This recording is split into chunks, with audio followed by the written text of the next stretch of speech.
ये 56 भोग का मन भोरे की तो कुर्डी चढ़ने जाएगी। अब हम कितना सुंदर आहार करते हैं, बढ़िया फुलके खाते हैं, कभी खीर बना ले, हलवा बनावे, काजू किस्मत सेब संतरे, दही घी मक्खन, और भाई कभी लाडू जलेबी भी खाते हैं। कहने का भाव ये है कि इस मनुष्य शरीर में प्रभु ने हमें कितना सुंदर आहार दिया है। और एक सत्य भक्ति ना करने से, भक्ति भी करें और वो भी शास्त्र विधि को त्याग कर मनमानी पूजा करने से कोई लाभ नहीं होता, वो भी आपका जीवन व्यर्थ होता है। और फिर भक्ति नहीं करते, उससे फिर हमें क्या मिलता है, जैसे कि फिर बैल बन गया, गद्दा बन गया। उसमें कहते हैं ये 56 भोग नहीं मन भोरे की तो कुर्डी चरने जाई, ये सुंदर आहार नहीं प्राप्त कर सकेगा। अब तो जरा सी भूख लगती है कि रास्ते में होटल आ गया, वहां खा लिए, चाय की इच्छा हुई, जब रोक के गाड़ी उतरू, गाड़ी में तो चाय बनवाई, पी के चल पड़े, प्यास लगी पानी पी लिया। फिर ये सुविधा नहीं रहेंगी। क्यों नहीं रहेंगी? एक जरा से काम के बिना सारा काम बिगड़ गया। हम सब कार्य करते करते परमात्मा का नाम जाप करना है। नाम उठत नाम बैठत नाम सोत जागवे, नाम खाते नाम पीते नाम सेती लागवे। परमात्मा की भक्ति के लिए हमें विशेष समय अलग से निकालने की आवश्यकता नहीं बनती। हाँ, ज्ञान सुनने के लिए अवश्य थोड़ा सा समय निकालना पड़ेगा। उसके बाद आप जो सिमरन करते हो, काम करते करते बस में जा रहे सफर करते हो, सिमरन कीजिए, मत गप्पे मारिए साथी जो दूसरा बैठा उसके साथ। तो नाम उठत नाम बैठत नाम सोत जागवे, सुता उठे, रात्रि ना खुल जाती है, नींद से जाग जाता है तो उठते ही सिमरन करने लग जा। सांस का जुन सा भी सूत बैठ जा, उससे याद आ जा, उससे का मंड जा, चाहे ब्रह्म गायत्री मंत्र हो, चाहे अपना यो सतनाम है, जो भी, उसी का रट शुरू कर दे। फिर वो अपना चलते फिरते जब भी ध्यान आवा उसको याद रखे प्रभु की, वैसे भक्ति करनी होती है। ये हठ योग आसन लगा करके ये सब मना किया गीता जी में। गीता जी में यहाँ तक लिखा है 4थे अध्याय में कि अर्जुन, यदि तू हठ योग करके बैठ गया, यानी एक स्थान पर बैठ कर साधना करने लग गया, तो तेरा निर्वाह कैसे होगा? इसके लिए 8वें अध्याय के 7वें श्लोक में कहा कि तू युद्ध भी कर और मेरा सिमरन भी कर, क्योंकि युद्ध से कठिन कोई काम नहीं होता। और उसको करते करते भी, युद्ध करते समय भी भगवान को भजना होता है, तो आम काम में तो हम आसानी से प्रभु की याद बनाए रख सकते हैं।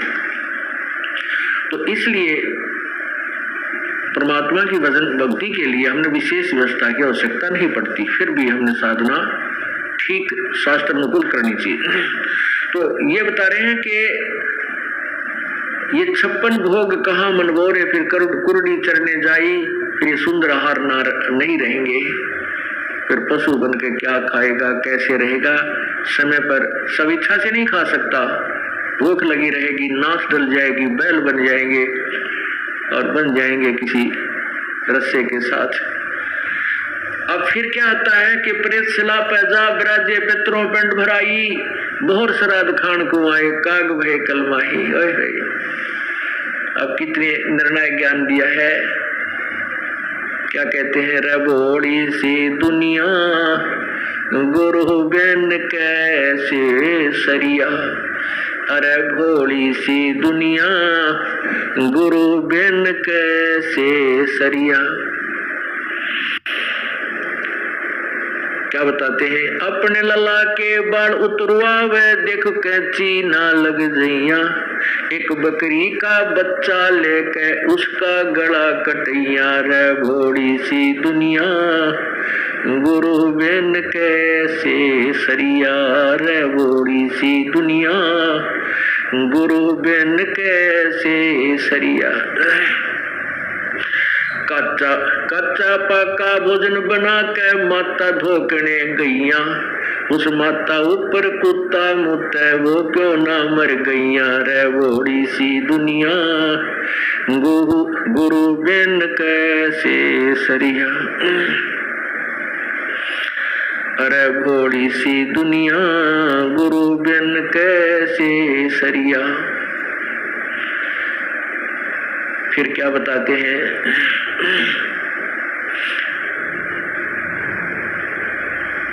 अब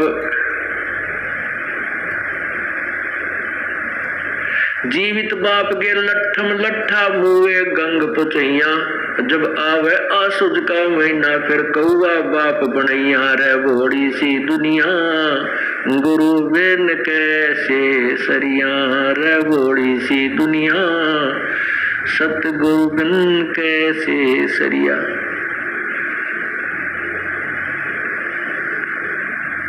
क्या बताते हैं कि ये आन उपासना में आते हैं, ये कौन कौन से,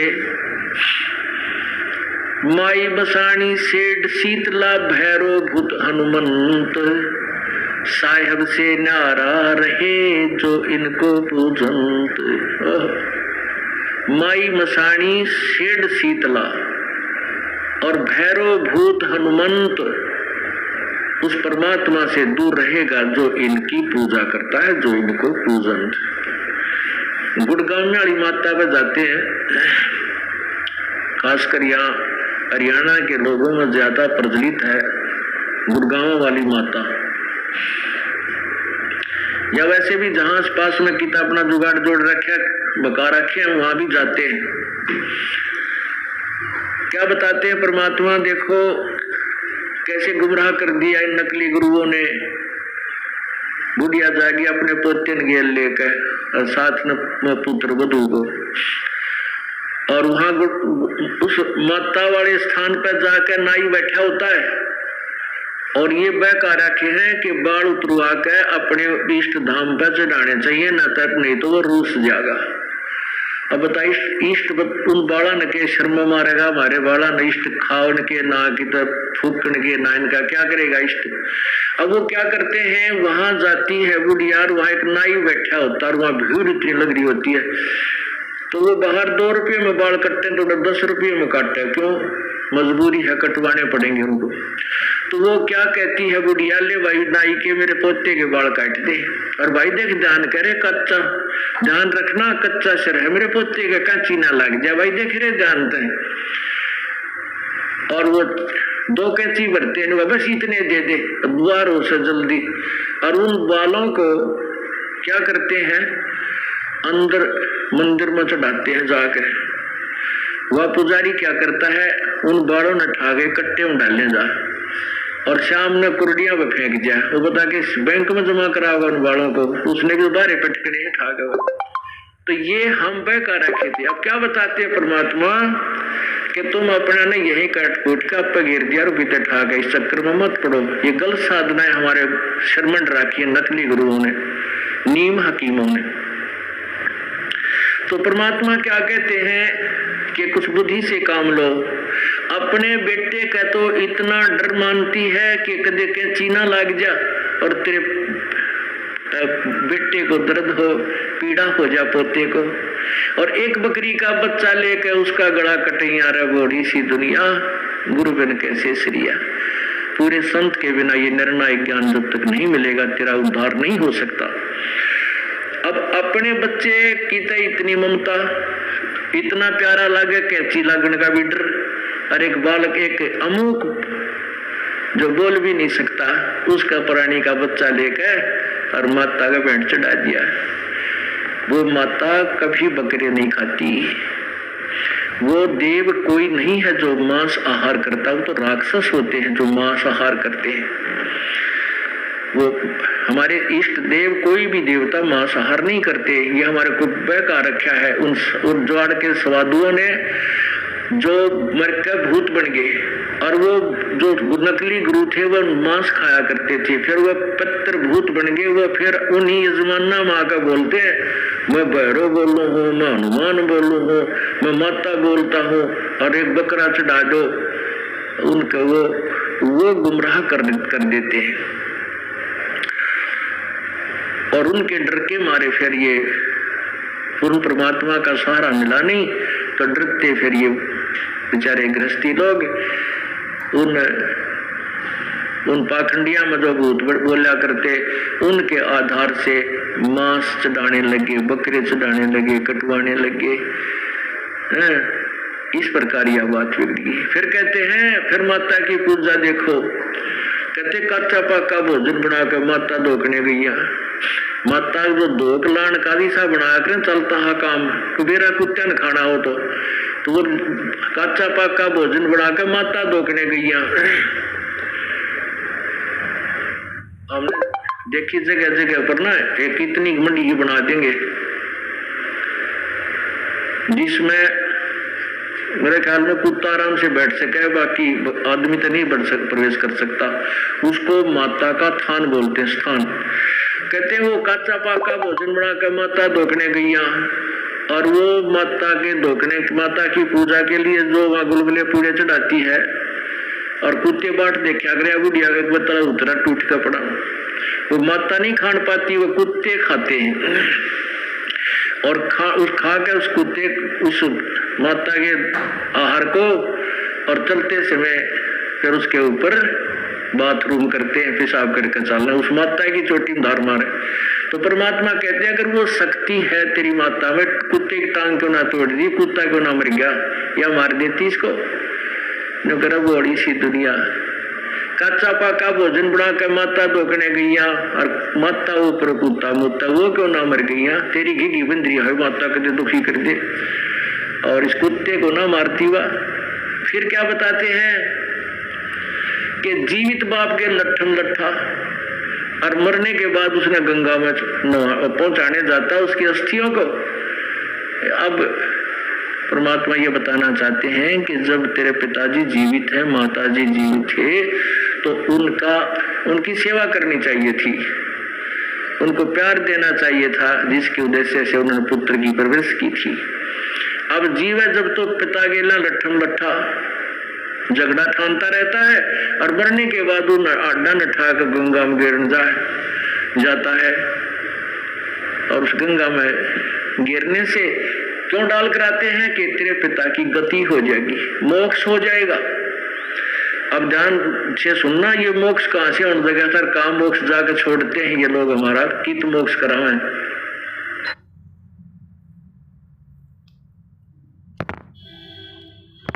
एक भक्त नाम ले रहा था, नाम ले रखा था उसने, और उसको मना किया हुआ था भी ना, तो ये फूल फल ठाने हैं जो कहते हैं ना अस्थियां उठाकर गंगा में गिर कानी नहीं। अगर उस स्थान को खाली करना आवश्यक है तो उसने उन अस्थियों को राख को उठाकर नियर बाई को रिवर नहर चलती है, दरिया है, चलते पानी में वहां पर डाल दियो। कोई किसी की सहयोग की आवश्यकता नहीं, किसी गुरु पीर की।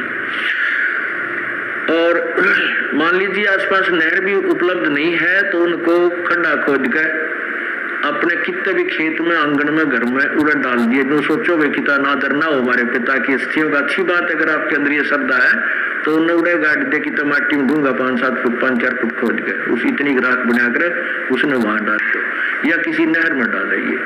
वहां उन ठगों के पास मत जाइए जो आपको गुमराह करते हैं। तेरे पिता की गति गंगा में आने से होगी, यहाँ पर इसकी अस्थियां पहुंचाने में होगी, ये गलत है, ऐसा कुछ नहीं है। वो एक भक्त जैसे हमारा नाम लेते हैं तो हम उनको ये मर्यादा भी बताते हैं कि ये नियम पालन करना है।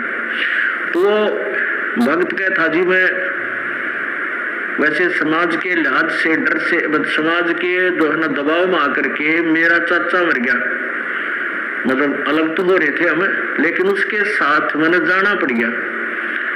वो अस्थि गिरन गए थे गंगा में, तो वहां एक पांडा पाया। उस पांडे ने अपनी जन्म हिस्ट्री का डिवाइटरी बड़ी बई, और नो पलट कहने बोला कौन से गांव ताए हो, कुछ गांव ताए। अच्छा, तो ने बोला बहुत दिन माए जजमान तुम तो वो लड़का जो हमारा उपदेशी था उसका एकदम धक्का हला गया कि ये दुश्मन से नहीं सोचा अमरोज मरा, नो के बहुत दिन माए जजमान तुम तो, यानी कोई दादा मरा था उसके बाद ही नंबर आया यहाँ तुम्हारा आने का। वो कहने लगा जी उस दिन के बाद मेरा कति मन खट्टा हो गया कि वहां तक भूल के नहीं जाना, अब कद गलती बनी सो बनी कि ये तुम्हारे कसोण और मनावे है, ये हमारे मरने की बात देखे, तुम्हारे तोड़े तोड़े अमावा इन्हें 100 रुपये 200 रुपये प्राप्त हो इनकी पूजा के। अब पहले तो प्रथम गति तो यह है कि उसके अस्थि वहां डालकर उसकी गति हो जाएगी। नंबर 2, गति मोक्ष कराने के लिए 13 करो पंडित जी बुलाओ, और फिर वो पंडित जी पाठ फूट हवन हवन करके फिर आप खा पी के छक के, और फिर कहे कि इसका महीना बनाओ, फिर 6 माही करो, फिर वर्षी करो, और वर्षी के बाद फिर शुरू हो जाओ, क्या इसके श्राद्ध निकालो। श्राद्ध किस लिए कि इसकी गति करवानी है, और श्राद्ध निकालने के बाद फिर कहते हैं इसका पिंड भरवाओ। पिंड भरवाने से क्या होगा कि इसका मोक्ष हो जाएगा। वो तरह का अब श्राद्ध निकालते हैं तो श्राद्ध का जो आहार वो जो गुरुजी होता है वो क्या करता है कि कुछ आहार उठाकर ऊपर रख देता है छत पर, और कहता है देखो वो कौवा आ गया। अब श्राद्ध के दिन हम तो कौवे तो वैसे भी ध्यान रखा करें कहाँ कुछ खान की मिल जाए, वो तो अंगित खा जाया करें, घर में बढ़कर रसोई में जाकर मार जा सोच, अनु सरियाम ऊपर दर्द दे कौवे टूट कर पड़ा करें, तो कौवा आते ही वो खाता है। तो गुरुजी कहता देख तेरा पिताजी को भोग लग गया, और हो सकता है तेरा पिताजी कौवा बन गया हो, देखा ना भोग लग गया, हो सकता है तेरा पिताजी कौवा बन गया हो। तो श्राद्धों में कौवा यदि आहार कर जावे भोग लगा दे तो पिताजी पितर तृप्त हो गया। अब परमात्मा कहते हैं अरे तो बड़काले खेल खेल रहे हो तुम, तुम्हारे को कति मूर्ख बना रखा है, हमारे अंदर बुद्धि नहीं छोड़ी, कोई अपनी सोचने की शक्ति भी खत्म कर दी, हम इतने डरा दिए इन लोगों ने, फिर भी कोई लाभ नहीं होता। कहते हैं जीवित बाप के लट्ठम लट्ठा मुए गंग पुचैया, जब आया आसुज का महीना वो कौवा बाप बनाया रे भोड़ी सी दुनिया, गुरु बिन कैसे है सरिया, यानी सतगुरु बिना ये बात बने नहीं। अपनात्मा ये तो मैंने आपको बताया सब संवेद तत्व ज्ञान, इसी का समर्थन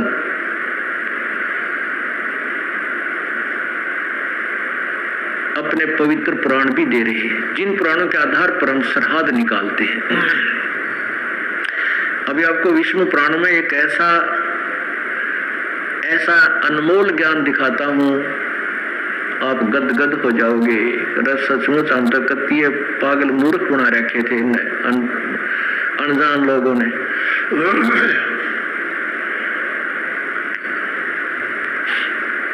अब जैसे क्या बताते हैं, जय सतगुरु की संगत करते सकल कर्म कट जाई, अमरपुरी पर आसन होते जहां धूप ना छाई।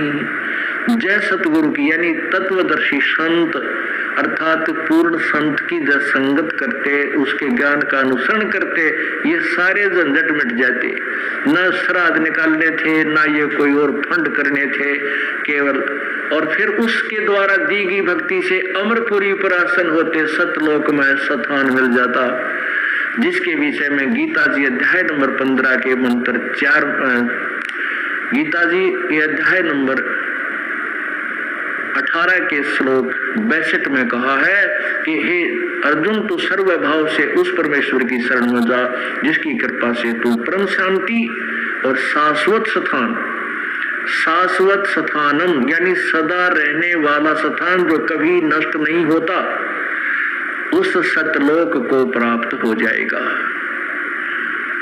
अब गीता जी के अध्याय नंबर 8 के मंत्र 16 में लिखा है कि ब्रह्मलोक तक ये सभी नाशवान है, इसमें गए हुए प्राणी भी लौटकर संसार में आते हैं, लेकिन सतलोक के अंदर उस परम पद परमेश्वर के, उस परम अक्षर ब्रह्म के पूर्ण परमात्मा के परम पद अर्थात उस सतलोक में जाने के बाद फिर जन्म मृत्यु नहीं होती। अब आपको दिखाते हैं श्राद्ध, जो श्राद्ध हम निकालते हैं उसके विषय में क्या बता रखा पुराणों के अंदर। इन भ्रमित लोगों ने, जिनको तत्व ज्ञान नहीं था, उन ऋषि और महर्षियों ने भी हमें गुमराह किया हुआ है, और तत्वदर्शी गीता जी में इसीलिए लिखा है कि जब उस तत्वदर्शी संत की खोज कर वो तत्वदर्शी संत वो तत्व ज्ञान बताएगा जो भगवान के मुख से उच्चारित वो वास्तविक ज्ञान है, उस मूल ज्ञान को, और उसको सुन उसके पश्चात जैसा वो कहता वैसे कीजिए। अब आपको विष्णु पुराण, श्री विष्णु पुराण में दिखाता हूं। अब इसमें क्या रहस्य आपको दिखाएंगे। पहले आपको मार्कंडेय पुराण के अंदर दिखाते हैं। उसमें लिखा है कि एक रुचि नाम के ऋषि थे और उन्होंने वेदों को पढ़ा। जैसे गीता जी वेदों का ही सार है, वेदों को पढ़ा और उसने निष्कर्ष निकाला कि वेदों में ये कर्म कांड श्राद्ध आदि निकालना ये मूर्खों की पूजा है, ये नहीं करनी चाहिए। उसने इस आधार पर ना तो शादी कराई और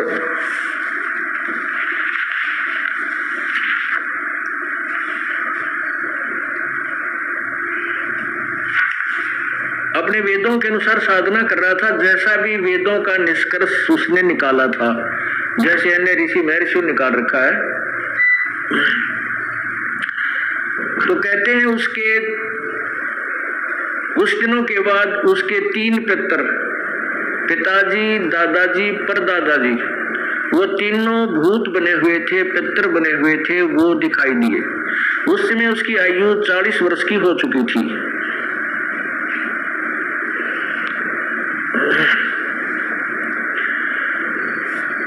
यानी शादी के योग भी नहीं रहा था। उस समय वो पितर दिखाई दिए और कहने के बेटा रुचि,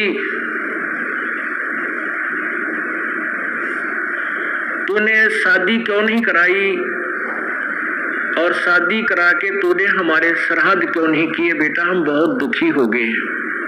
अब रुचि कहता है कि हे पितरमहो, हे पितामहो, वेदों में इस कर्म कांड को, श्राद्ध आदि निकालने को मूर्खों की पूजा कहा है, फिर आप मुझे क्यों इस मार्ग पर लगा रहे हो। पितर भी स्वीकार करते हैं कि बेटा तू ठीक कह रहा है, वेद में तो ऐसा ही लिखा है, ये सत्य है कि ये तो मूर्खों की, अज्ञानियों की पूजा है, लेकिन बेटा ऐसे है वैसे है, पितर जो चाहे वैसे दान दे सकते हैं, संतान दे सकते हैं, धन दे सकते हैं। अब इस तरह के उनको लालच लुच दे के और उस पुण्य आत्मा से वो घोर पाप करवा दिए। तूने शादी क्यों नहीं कराई और शादी करा के तूने हमारे श्राद्ध क्यों नहीं किए बेटा, हम बहुत दुखी हो गए। अब रुचि कहता है कि हे पितरमहो, हे पितामहो, वेदों में इस कर्म कांड को, श्राद्ध आदि निकालने को मूर्खों की पूजा कहा है, फिर आप मुझे क्यों इस मार्ग पर लगा रहे हो। पितर भी स्वीकार करते हैं कि बेटा तू ठीक कह रहा है, वेद में तो ऐसा ही लिखा है, ये सत्य है कि ये तो मूर्खों की, अज्ञानियों की पूजा है, लेकिन बेटा ऐसे है वैसे है, पितर जो चाहे वैसे दान दे सकते हैं, संतान दे सकते हैं, धन दे सकते हैं। अब इस तरह के उनको लालच लुच दे के और उस पुण्य आत्मा से वो घोर पाप करवा दिया। है क्या करवा दिया कि उसको कहा कि तू तप कर, और तप करने से तुझे फिर एक पत्नी मिलेगी, फिर तू शादी कराना, फिर हमारे श्राद्ध निकालना। उस भोली आत्मा ने अपने उन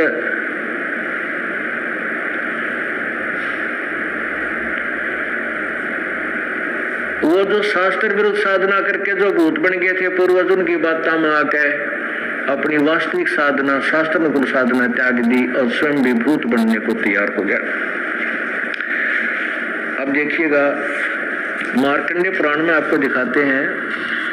मार्कंडेय पुराण गीता प्रेस गोरखपुर से प्रकाशित है। इसके 242-43 पृष्ठ पे ये देखिएगा, ये है मार्कंडेय पुराण,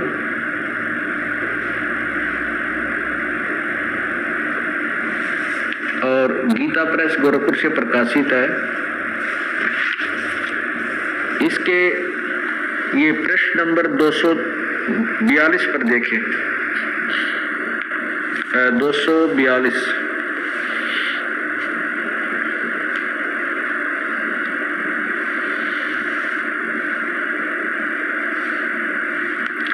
ये नीचे रोच्य मुनि की उत्पत्ति,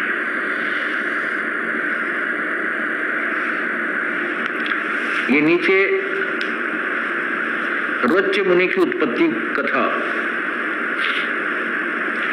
मार्कंडेय जी कहते हैं, ब्राह्मण पूर्व काल की बात है, प्रजापति रुचि ममता और अहंकार से रहित इस पृथ्वी पर विचरते थे।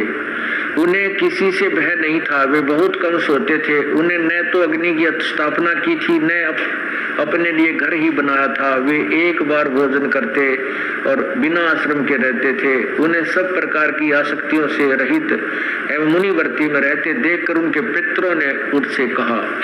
पितर बोले, बेटा विवाह स्वर्ग और अपवर्ग का हेतु होने के कारण एक पुण्यमय कार्य है, उसे तूने क्यों नहीं किया? गृहस्थ पुरुष समस्त देवताओं, पितरों, ऋषियों, अतिथियों की पूजा करके पुण्यमय लोकों को प्राप्त करता है। वह सौधा के उच्चारण से देवताओं को, सौधा के उच्चारण से शब्द से पितरों को तथा अन्नदान, बलि, वैश्वदेव आदि से भूत आदि प्राणियों एवं अतिथियों का उनका भाग समर्पित करता है, यानी भूतों को भी देता। बेटा हम ऐसा मानते हैं, ये अपनी तरफ से स्टेटमेंट है पितरों की, ना कि किसी वेद आधार नहीं है, कि गृहस्थ आश्रम को स्वीकार न करने से तुम जीवन में क्लेश पर क्लेश उठाना पड़ेगा और मृत्यु के बाद तुम्हारा दूसरे जन्म में क्लेश ही भोगने पड़ेंगे। रुचि ने कहा, पितृगण, परिग्रह मात्र ही अत्यंत दुख एवं पाप का कारण होता है तथा उससे मनुष्य की दो गति होती है। यही सोचकर मैंने पहले स्त्री संग्रह नहीं किया। मन और इंद्रियों को नियंत्रण में रखकर जो यह आत्म संयम किया जाता है, वही परिग्रह करने पर मोक्ष का साधक नहीं होता। ममता रूप कीचड़ में सना हुआ होने पर भी यह आत्मा जो परिग्रह शून्य चित्त रूपी जल से प्रतिदिन धोया जाता है, वह श्रेष्ठ प्रयत्न है। जितेंद्रिय विद्वानों को चाहिए कि उनके अनेक जन्मों द्वारा संचित कर्म रूपी पंख में सने हुई आत्मा को सदा असना रूपी जल से प्रक्षालन करे। पितर बोले, बेटा जितेंद्रिय होकर आत्मा प्रक्षालन करना उचित नहीं है, किंतु तुम जिस पर चल रहे हो वह मोक्ष का मार्ग है। वह मोक्ष का मार्ग है, उसको मना कर रहे हैं, किंतु फल इच्छा रहित दान और शुभ अशुभ से उपभोगों भी पूर्वकृत शुभ अशुभ कर्म दूर होते हैं। इसी प्रकार दया भाव से प्रेरित होकर जो कर्म किया जाता है वह बंधन कारक नहीं होता। फल कामना से रहित कर्म के बंधन में नहीं डालता। पूर्व जन्म में किया हुआ मानवों का शुभ अशुभ कर्म सुख दुख भोगों के रूप में प्रतिदिन भोगने पर ही अक्षीण होता है। अब ये स्पष्ट कर रहे हैं कि जो दुख सुख कर्म में लिखा है प्रारब्ध में, वो तो भोगना ही पड़ता है। आगे क्या बताता है, अब यहाँ क्या बताते हैं। रुचि ने पूछा, पितामहो, वेद में कर्म मार्ग को अविद्या कहा गया है। फिर क्यों आप लोग मुझे उस मार्ग में लगाते हैं? पितर बोले, यह सत्य है कि कर्म को अविद्या ही कहा गया है, इसमें तनिक भी मिथ्या नहीं है। फिर कसर के रहेगी भाई। ये देखो, ये स्वयं तो चार भूत बने हुए हैं, पहले की ये चार दिखाई दिए उसने, चार, पिताजी, दादाजी, परदादा, फिर दादा का भी पिता, परदादा का पिता, तो ये चार दिखाई दिए। ये स्वयं कहते हैं कि हाँ इसमें सत्य है ये सब पितर बोले यह सत्य है कि कर्म को अविद्या ही कहागा, इसमें अतिरिक्त भी मिथ्या नहीं है। फिर अग्रम मग्रम की रहेगी। अब फिर वो अग्रम मग्रम जो की है वो पितरों की है, ना कि किसी वेद सदग्रंथ की नहीं है। और वेद जो है ये परमात्मा का आदेश है, और ये जो श्राद्ध व्राद्ध के जो तुक्केबाजी ये अन्य पितरादि का आदेश है, तो उसको हमने नहीं मानना है। जैसे आप उदाहरण देते हैं कि एक व्यक्ति का मित्र था थानेदार दरोगा, और उस दरोगा जी ने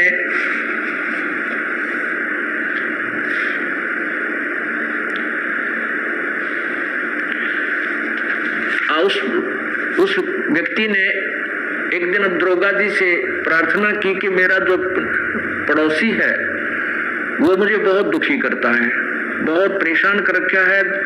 मैंने पंचायत आदि से भी फैसला करवाने की चेष्टा की पर वो बाज नहीं आता, मैं क्या करूं।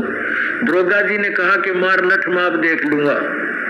अब उस एसएचओ के कहने पर उसके मित्र ने आकर पड़ोसी के झगड़ा ठान लिया, और झगड़े में उसका सिर में लठ मर गया, लगते ही वो पड़ोसी मर गया। अब राजा का संविधान है कि कोई किसी की मृत्यु कर देता है तो उसको सजाए मौत मिलेगी, मिलती थी। अब वो जो व्यक्ति पड़ोसी मर गया और उसने उस एसएचओ की आज्ञा का पालन करके संविधान राजा का भंग कर दिया, तो उसे सजाए मौत हुई। वही उसका मित्र उसको दरोगा पकड़ के ले गया, थाने में रोक दिया, कोर्ट में उसको सजा मिल गई और सजाए मौत का भागी हो गया। ठीक इसी प्रकार जो वेदों और गीता जी में लिखा है उसके विपरीत जो कोई अन्य संत ऋषि या गुरु या पितर कोई भी ये संदेश देता है, वो भगवान के विधान को खंड करवा रहा है, जिससे हम सजा के पात्र होंगे।